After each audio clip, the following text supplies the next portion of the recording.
Alors on va poursuivre notre petite série de l'été sur le livre de l'Exode, qui est commencé il y a 3 semaines. Et lors du premier épisode, on s'est arrêté sur l'appel de Moïse. Et rappelez-vous, à cette époque, le peuple d'Israël est réduit en esclavage en Égypte. Dieu vient chercher Moïse, il vient l'appeler, Moïse qui était un Israélite qui a fui l'Égypte et qui vit désormais tranquille, une petite vie avec sa femme, ses enfants, son beau-père Jéthro et ses moutons. Et l'Éternel va appeler Moïse à quitter ce Jéthro boulot dodo pour devenir son porte-parole et aller voir le Pharaon pour lui dire « Laisse partir mon peuple au nom du Seigneur » et pour guider aussi Israël hors de l'Égypte. Et donc on a vu cet appel et comment cet appel aussi résonne pour nous, parce que le Seigneur aussi nous appelle à être ses témoins. Lors du deuxième épisode, on a vu que les chapitres 5 à 10 de l'Exode nous présentent un affrontement.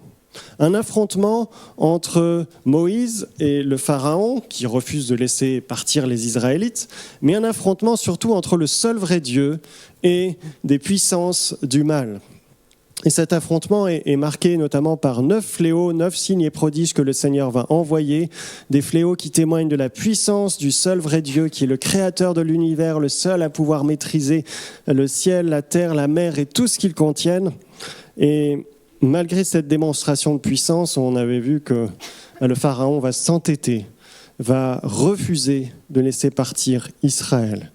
Et cet entêtement est aussi présenté comme faisant partie du plan du Seigneur, parce que derrière ces événements, le Seigneur souhaite transmettre et faire une chose, il souhaite qu'Israël et l'Égypte fassent connaissance avec lui, le seul vrai Dieu, qu'ils fassent connaissance avec l'Éternel Yahvé.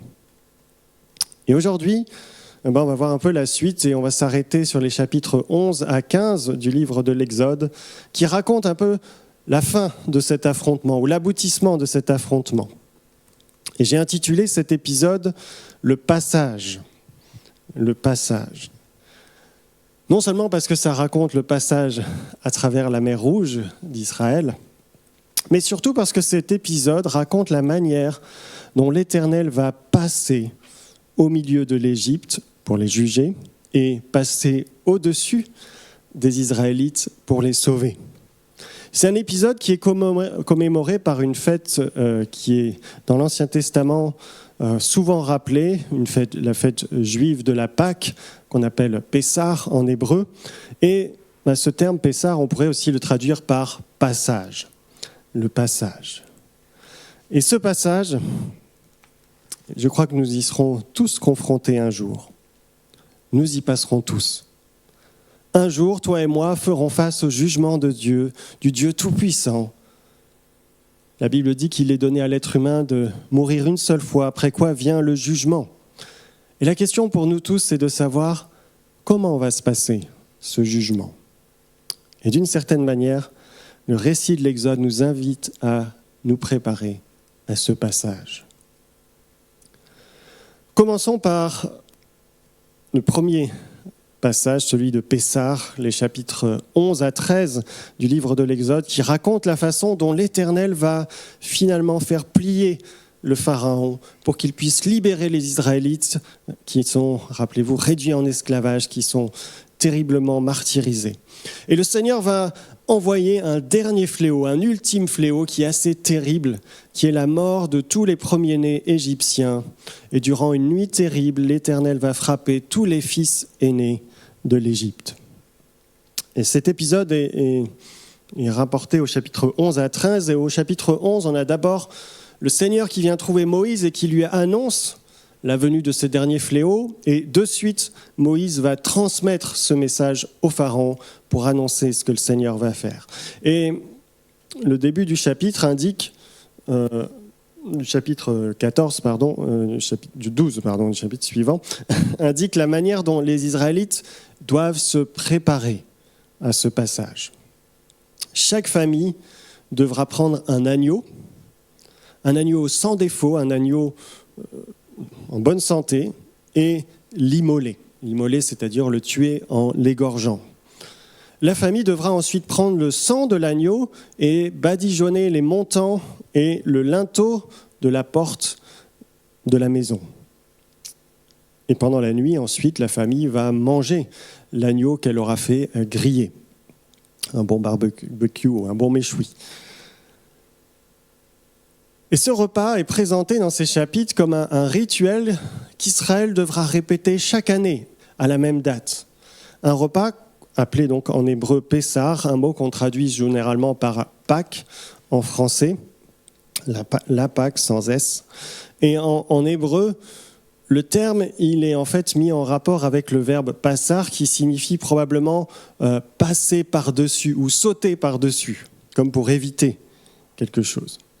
C'est pour ça que, en anglais d'ailleurs, si vous connaissez un peu l'anglais, la fête juive de la Pâque est appelée Passover. Voilà, c'est le nom en anglais, passer par-dessus. Pourquoi est-ce qu'on trouve ce nom-là ? Parce que la Bible dit, et on va lire ce texte juste après, que l'Éternel a vu le sang de l'agneau sur les maisons d'Israélites et qu'il est passé par-dessus ces maisons, c'est-à-dire qu'il les a épargnées. On trouve cette explication, on va lire au chapitre 12, versets 11 à 13 du livre de l'Exode.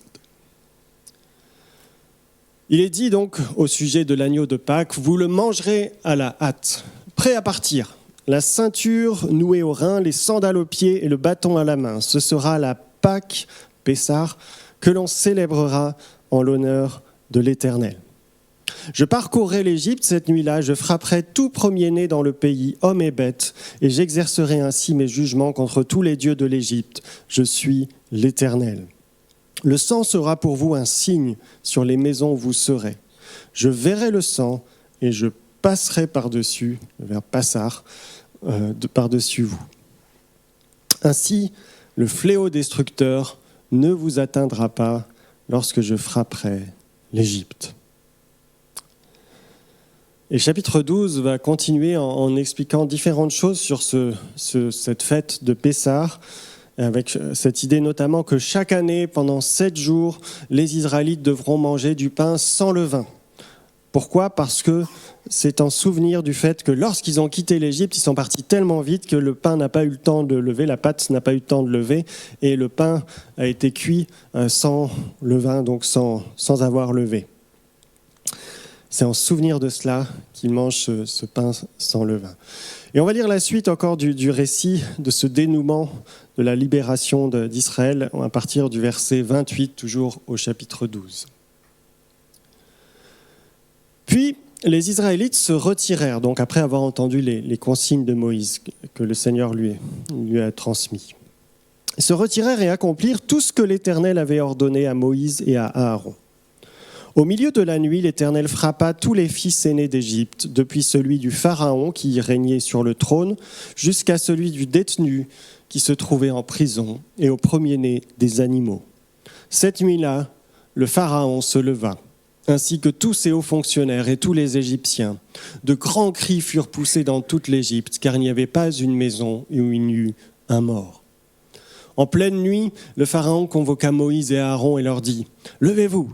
Partez de chez nous, vous et les Israélites, et allez rendre un culte à l'Éternel, comme vous l'avez demandé. Prenez avec vous votre bétail, gros et petit, comme vous l'avez dit. Allez-vous-en et demandez pour moi la bénédiction de Dieu. » Les Égyptiens pressaient le peuple pour qu'il quitte rapidement le pays, car ils disaient « Nous allons tous mourir. » Le peuple emporta sa pâte à pain avant qu'elle n'eût levé. Ils enveloppèrent leurs corbeilles à pétrir dans leurs manteaux et les chargèrent sur leurs épaules. Par ailleurs, les Israélites étaient conformés aux instructions de Moïse. Ils avaient demandé aux Égyptiens des objets d'argent et d'or ainsi que des vêtements. Et l'Éternel leur avait fait gagner la faveur des Égyptiens qui leur avaient donné ce qu'ils demandaient. C'est ainsi qu'ils dépouillèrent les Égyptiens. Les Israélites partirent de Ramsès en direction de Sukkot. Ils étaient environ 600 000 hommes de pied, sans compter les femmes et les enfants. Une foule nombreuse et composite se nous joignit à eux. De plus, ils emmenaient un cheptel important de gros et de menu bétail. Comme ils avaient été chassés précipitamment d'Égypte, sans pouvoir préparer de provisions de route, ils n'avaient emporté que la pâte non levée. Ils se mirent donc à la cuire pour en faire des galettes sans levain. Les descendants d'Israël avaient séjourné durant 430 ans en Égypte. Au terme de ces 430 ans, le jour de la Pâque, toutes les troupes de l'Éternel quittèrent l'Égypte. Comme l'Éternel veilla sur cette nuit-là pour les faire sortir d'Égypte, cette nuit est réservée à l'Éternel. Ce sera une nuit de veille pour les Israélites dans les générations à venir. Voilà le récit de la nuit de la Pâque. Le récit de Pessah, le récit du passage de l'Éternel à travers l'Égypte et au-dessus des Israélites. Le Seigneur, dans ce texte, on voit, passe pour juger l'Égypte, mais il passe par-dessus les Israélites pour les sauver et les libérer. Alors, essayons de comprendre un peu cela un peu plus. Tout d'abord, le Seigneur donc passe pour juger l'Égypte. Et son jugement peut paraître quand même à première lecture un peu sévère. Qu'est-ce qu'il vient faire ? Il vient exterminer un fils de chaque famille égyptienne. Comment comprendre ça ? D'abord, il faut se rappeler du contexte. Si Dieu intervient, c'est parce que, rappelez-vous du début du livre de l'Exode, pourquoi est-ce que le Seigneur intervient ? Parce que les Égyptiens ont réduit les Israélites dans un esclavage qui est terrible. Et non seulement ils les réduisent à l'esclavage, ils les font souffrir, mais face à la multiplication de ce peuple israélite, de ces immigrés israélites, le Pharaon va donner cet ordre de mettre à mort les nouveau-nés garçons parmi les Israélites. Les enfants, les bébés garçons sont mis à mort par le Pharaon. Et c'est dans ce contexte que le Seigneur intervient pour libérer son peuple. Et vous comprenez qu'à la mort des premiers-nés égyptiens, ça rappelle ce que faisait le Pharaon, ce qu'a fait le Pharaon sur les bébés israélites. Et c'est, comme les autres fléaux, un signe que le Seigneur envoie. Quand il envoie des fléaux, c'est un signe, ça a un sens. C'est une manière pour le Seigneur de montrer l'injustice qui est là et de dénoncer ce meurtre des bébés garçons israélites et d'exercer son jugement sur ceux qui ont fait cela. Et comme pour les autres fléaux, c'est un signe du jugement de Dieu. Un signe qui montre qu'il y a un Dieu et que ce Dieu-là ne laisse pas impuni le massacre des plus petits parmi les plus faibles et les plus méprisés. L'Éternel, c'est vrai, est lent à la colère, patient, riche en bonté, mais il est aussi parfaitement juste. Et la Bible nous montre qu'il finit toujours par intervenir pour mettre un terme lorsque les comportements les plus terribles commis par l'être humain continuent de grandir et de s'amonceler. On a un Dieu qui intervient déjà dans l'histoire. Et on peut penser, quand vous regardez l'histoire de l'humanité, au pire génocide, aux pires dictateurs, ils ont toujours eu une fin. Ils ont toujours eu une fin. Les génocides se sont arrêtés. Les dictateurs les pires ont fini par mourir ou par tomber. Ça révèle l'intention de Dieu, l'intervention de Dieu dans l'histoire. Un Dieu qui met une limite au mal, qui à un moment dit stop, qui ne permet pas à l'humanité de s'autodétruire jusqu'au bout, même si elle subit elle-même les conséquences du péché et de sa désobéissance à Dieu. Et si nous ne voyons pas toujours la justice de Dieu de notre vivant, et c'est vrai que peut-être que parfois on vit des injustices et on dit « Mais Seigneur, jusqu'à quand ?» La Bible nous rappelle que nous ferons tous un jour face au tribunal de Dieu. Au dernier jour, après notre mort ou après le retour du Christ, tout être humain fera face au jugement de Dieu. Alors c'est vrai, personne parmi nous, en tout cas j'espère, n'est un tueur d'enfants comme le Pharaon dans notre récit. Mais on a tous commis, je pense, un jour des injustices dans notre vie, des actes injustes, des paroles méchantes, des paroles injustifiées, des ragots, des tromperies. Et nous aussi, nous aurons à faire face au jugement de Dieu. Deuxièmement, la mort des premiers-nés, ce n'est pas seulement un jugement pour la cruauté de l'Égypte, mais aussi pour son idolâtrie. C'est ce que dit Exode 12, verset 12, qu'on a lu tout à l'heure. Le Seigneur dit « Je parcourrai l'Égypte cette nuit-là, je frapperai tout premier-né dans le pays, hommes et bêtes, et j'exercerai ainsi mes jugements contre tous les dieux de l'Égypte. Je suis l'Éternel. » Comme nous l'avons vu la dernière fois, les plaies d'Égypte sont des signes, des prodiges qui permettent à l'Éternel de se faire connaître comme étant le seul vrai Dieu. Et de montrer que les dieux de l'Égypte sont rien face à lui. Vous savez, les Égyptiens, ils avaient beaucoup de dieux, ils plaçaient leur confiance dans des dieux bien connus comme Ré, Ptah ou Hathor ou Osiris. Et ils pensaient que ces dieux-là pouvaient leur apporter le succès et que c'était grâce à eux qu'ils avaient cette prospérité. L'Égypte était un des plus grands empires de l'Antiquité, avec un empire grandiose et les Égyptiens attribuaient beaucoup cette réussite à leurs dieux.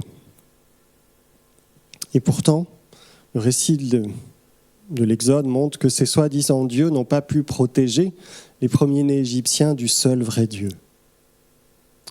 Et il y a un jugement de Dieu, comme dit le texte, sur l'idolâtrie qui est là. Et pourquoi est-ce que Dieu dénonce avec une telle violence, on pourrait dire, l'idolâtrie, le fait de se tourner vers d'autres dieux?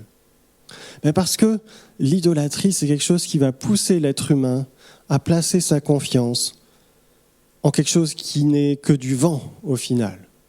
Ou pire, qui est lié à des puissances diaboliques. Alors que c'est que dans le seul vrai Dieu, le seul Dieu qui a créé l'univers, qu'on peut trouver la vie, qu'on peut trouver le bonheur, qu'on peut trouver cette vie éternelle dans sa présence.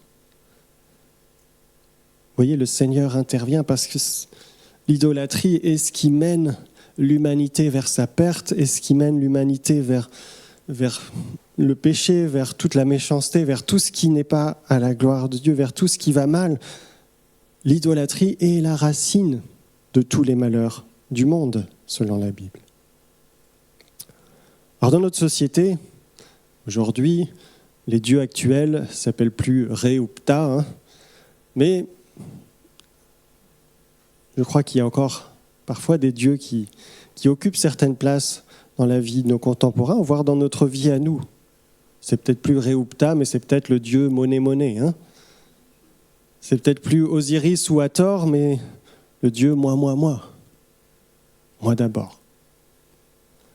Et pour nous qui nous disons chrétiens, qui savons qu'il n'y a qu'un seul vrai Dieu, je crois qu'il faut aussi être attentif à tout ce qui pourrait prendre des fois la place qui revient au seul vrai Dieu dans nos vies. Ça peut être certaines passions, ça peut être même des personnes dans nos vies, ou parfois des préoccupations qui prennent la place du seul vrai Dieu. Et lors de la nuit de Pessah, le Dieu de justice passe pour manifester son jugement sur l'Égypte. Et ce jugement est dur, mais c'est une préfiguration du jugement auquel nous devrons tous faire face un jour. Et la question qu'on peut se poser, c'est comment pourrions-nous tenir face à ce jugement ?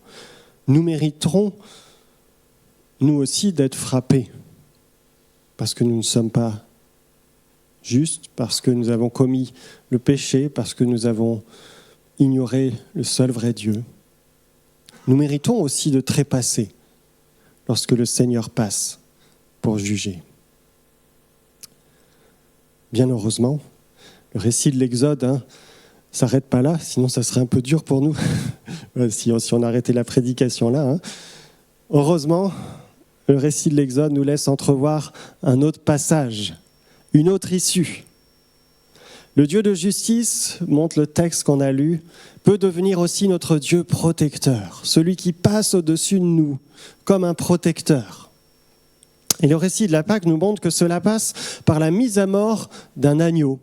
Un agneau dont il faut badigeonner le sang sur la porte de la maison. Et c'est en voyant ce sang que le Seigneur passera par-dessus la maison. C'est comme cela que la famille échappe au fléau destructeur. Et on peut se dire, mais pourquoi un tel rituel ? Est-ce que le Seigneur ne pouvait pas simplement épargner les Israélites Après tout, les Israélites, c'est pas eux les victimes, c'est pas eux les coupables dans l'histoire. Hein. C'est eux qui ont subi plutôt tout ce que les Égyptiens leur ont fait. Est-ce qu'ils ne pouvaient pas juste le Seigneur les épargner sans qu'ils aient besoin de faire quoi que ce soit ? Après tout. Eh bien, le sens du sacrifice d'un agneau est expliqué un peu plus au chapitre 13. On ne va pas lire ce chapitre, mais vous pourrez le lire à la maison. Mais ce chapitre 13 de l'Exode, juste après, donc, indique que les premiers-nés des garçons israélites, ainsi que les premiers-nés de tous les animaux du bétail israélite, appartiennent au Seigneur. Et que pour les racheter, c'est le langage qui est employé dans la Bible, il convient d'offrir en sacrifice un animal premier-né, donc le premier-né d'une vache ou d'un mouton. Et ça montre que les Israélites, d'une certaine manière, ne sont pas meilleurs que les Égyptiens. Eux aussi, les premiers-nés appartiennent au Seigneur. Eux aussi auraient pu subir le jugement de Dieu sur les premiers-nés. C'est un peu étonnant, on pourrait se dire, parce que c'est vrai que c'est quand même eux un peu les victimes dans l'histoire. Mais le livre de l'Exode montre quand même que les Israélites ne sont pas toujours sans reproche non plus. Ils ont notamment pratiqué l'idolâtrie, eux aussi.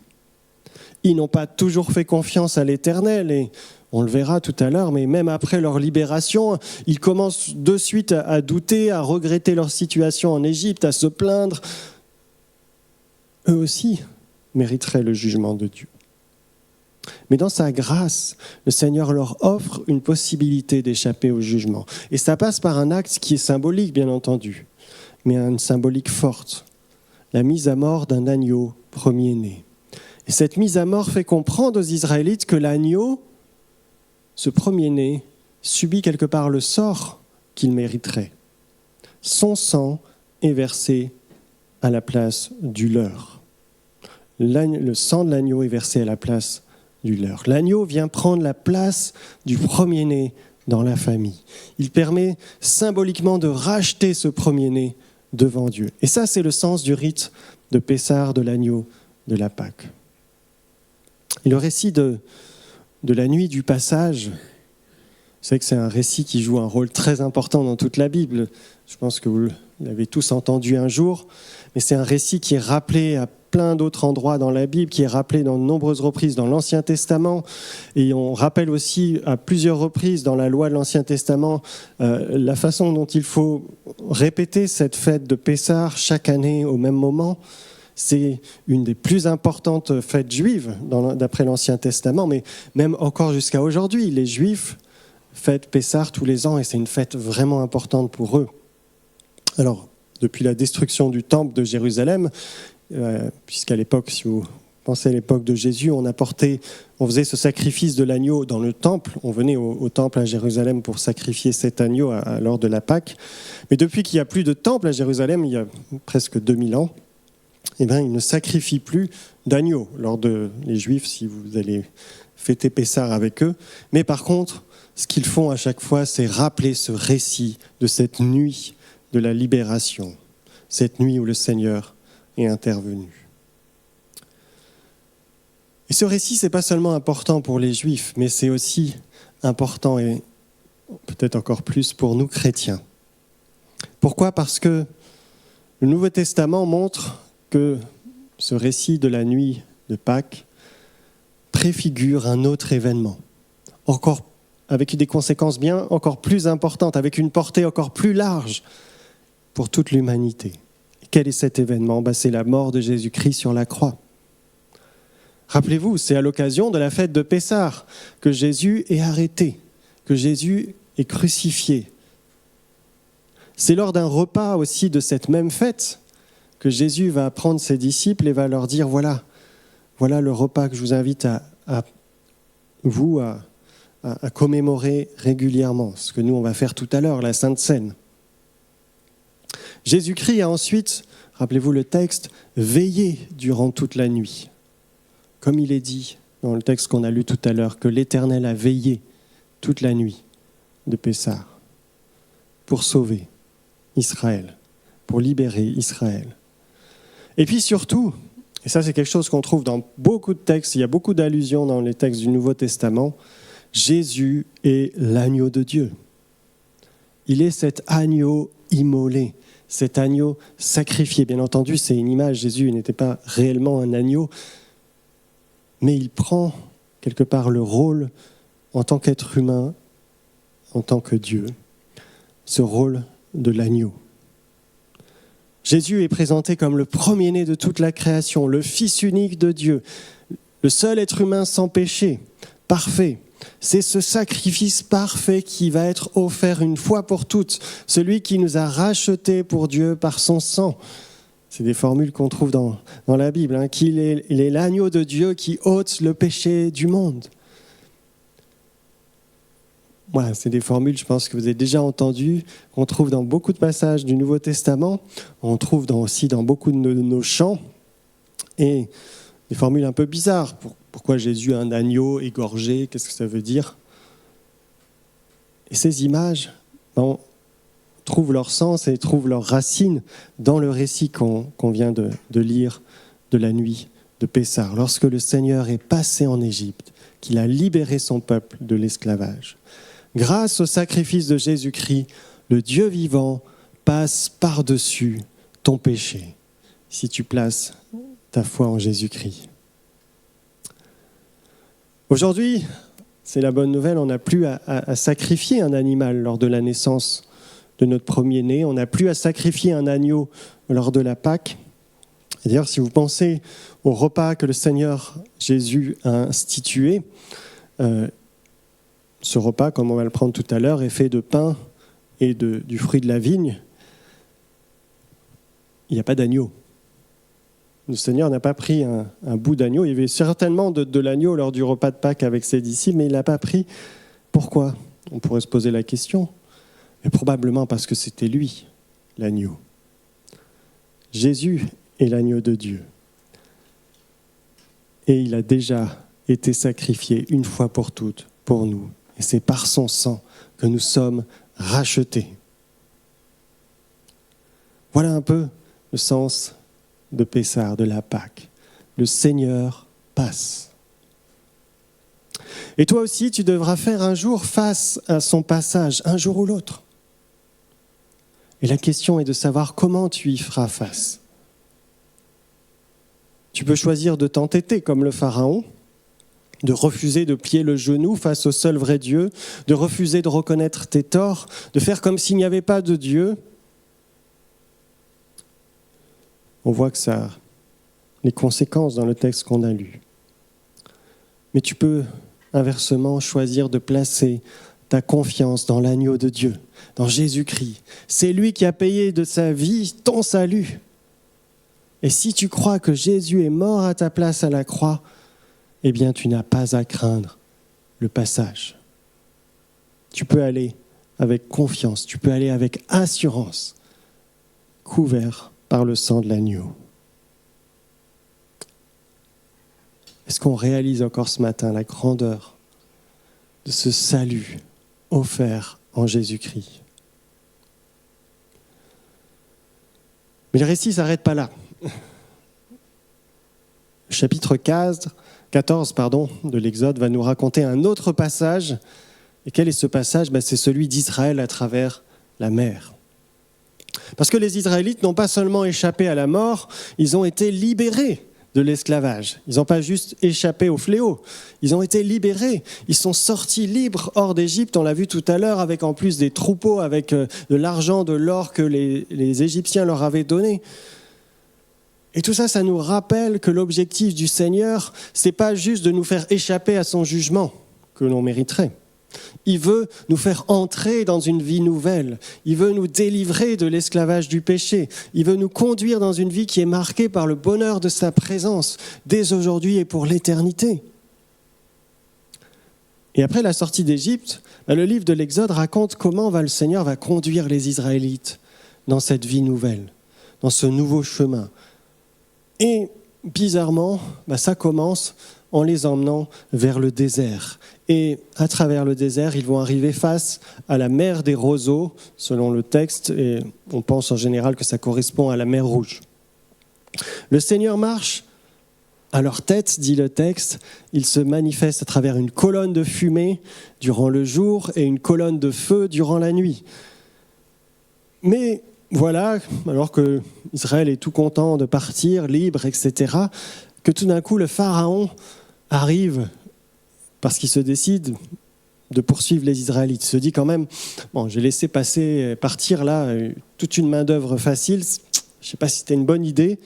Et donc il regrette et il se met à poursuivre les Israélites avec son armée, qui est une armée impressionnante. L'Égypte, c'était la grande puissance à cette époque. C'est une des plus puissantes armées au monde. Et les Israélites voient l'armée égyptienne tout d'un coup qui arrive au loin à leur poursuite. Et forcément, ils ne sont pas très rassurés, ils prennent peur. Et voyez ce qu'ils disent en Exode 14, versets 10 à 14. On va lire le texte. Vous voyez ce que dit le texte. Le Pharaon s'était rapproché. En regardant au loin, les Israélites aperçurent les Égyptiens lancés à leur poursuite. Ils furent saisis d'une grande peur et poussèrent de grands cris vers l'Éternel. Puis ils se tournèrent contre Moïse et lui dirent « N'y avait-il pas assez de tombeaux en Égypte pour que tu nous emmènes mourir dans le désert ? Pourquoi as-tu voulu nous faire sortir d'Égypte ? Nous te l'avions bien dit lorsque nous étions encore là-bas. Laisse-nous tranquilles, nous voulons être esclaves des Égyptiens. Car mieux vaut pour nous que cela que de mourir au désert. » Moïse leur répondit « N'ayez pas peur. Tenez-vous là où vous êtes et regardez. Vous verrez comment l'Éternel vous délivrera en ce jour. Ces Égyptiens que vous voyez aujourd'hui, vous ne les reverrez plus jamais. L'Éternel combattra pour vous et vous, tenez-vous tranquille. »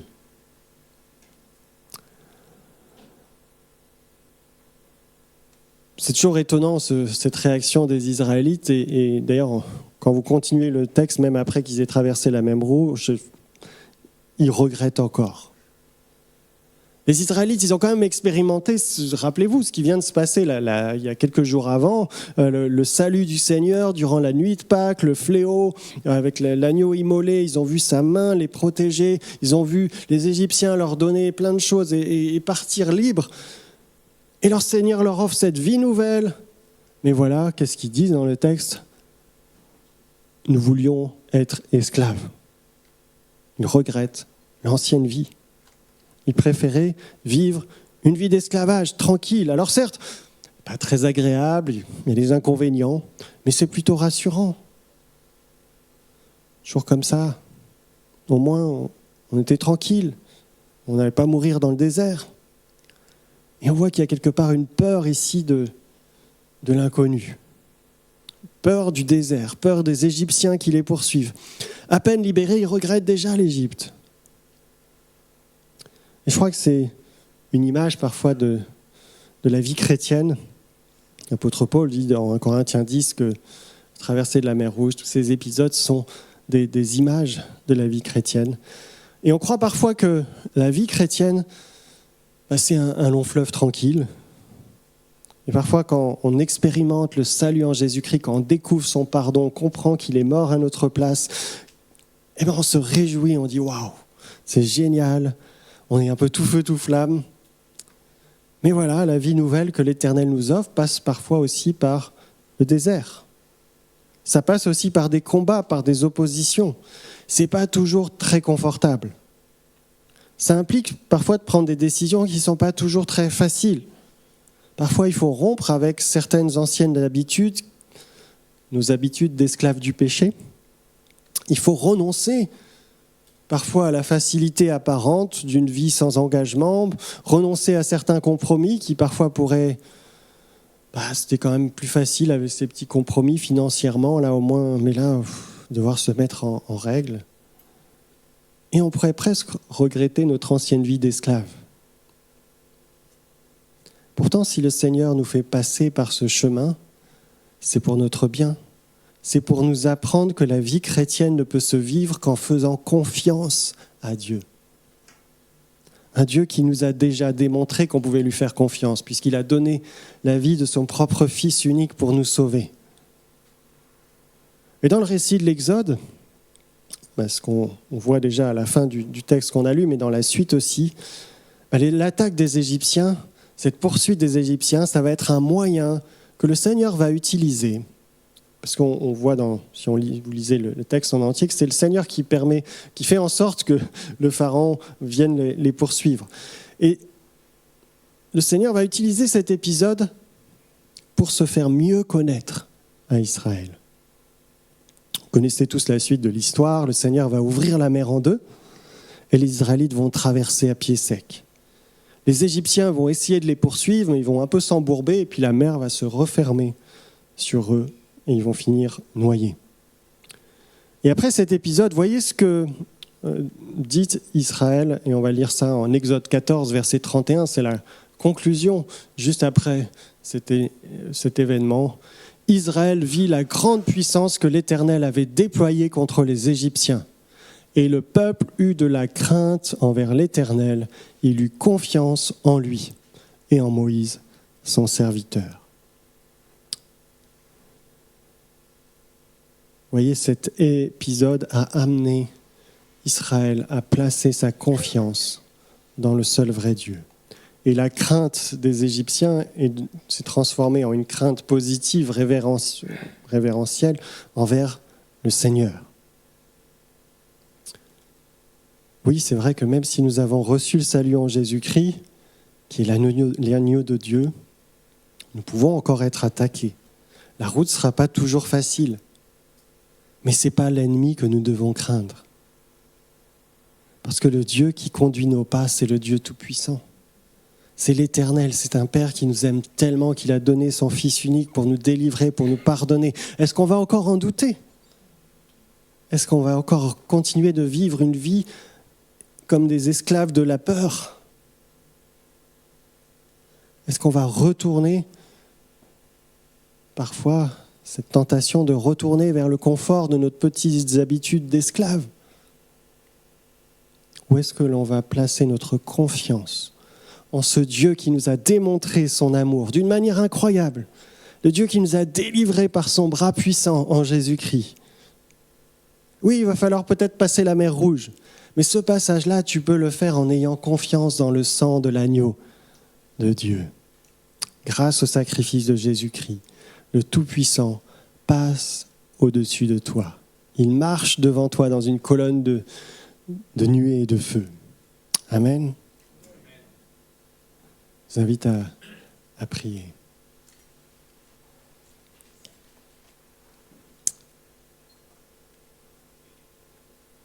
Seigneur, nous sommes là devant toi ce matin et nous sommes reconnaissants pour ta parole qui nous rappelle ton intervention dans l'histoire, ton œuvre du salut, un salut tellement grand et incroyable que tu as manifesté d'abord en Égypte à travers la libération d'Israël, mais que tu as manifesté de manière encore plus grandiose à travers la vie de ton Fils Jésus-Christ, l'agneau de Dieu, mort pour nous à la croix, à notre place. Seigneur, merci, parce que c'est là que nous trouvons le salut, la libération, l'espérance. Alors Seigneur, donne-nous de garder nos yeux fixés sur ton œuvre et sur ce que tu as accompli pour nous, pour marcher la vie que tu nous proposes, Seigneur, avec confiance en toi, sans crainte, parce que nous savons que tu es le Dieu qui passe par-dessus nous, parce que nous sommes couverts par le sang de Jésus-Christ. Viens, Seigneur, encore nous donner cette assurance, cette confiance en toi. Au nom de Jésus. Amen.